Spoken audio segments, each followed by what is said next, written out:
मराठ्यांना आरक्षण देणार नाही असं एकदा तो स्पष्ट सांगा, आम्ही दुसऱ्या राज्यात जाऊन हमाली करतो. 3 मंत्र्यांसमोर मनोज जरांगे पाटील भडकले. बावनकुळेंनी दबाव टाकल्याचे पुरावे दिले. नमस्कार मित्रांनो, मी अमोल आणि आपलं स्वागत आहे महाराष्ट्र न्यूज मध्ये. गेल्या वर्षी मराठा आरक्षणाचा GR सरकारने मराठा समाजाचं कल्याण करण्यासाठी काढला की मराठ्यांना खिळवत ठेवण्यासाठी काढला, असा संतप्त सवाल मनोज जरांगे पाटील यांनी विचारला.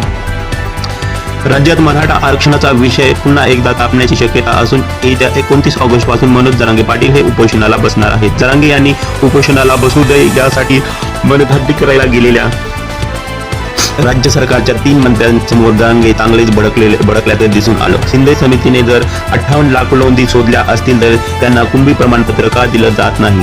मराठ्यांना त्यांच्या न्याय हक्कासाठी आरक्षण कधी देणार, असे प्रश्न विचारत मनोज जरांगे यांनी मंत्र्यांसमोर आकडेवारीच मांडली. या नोंदीतील ज्यांना प्रमाणपत्र देण्यात आलं त्यांचे प्रमाण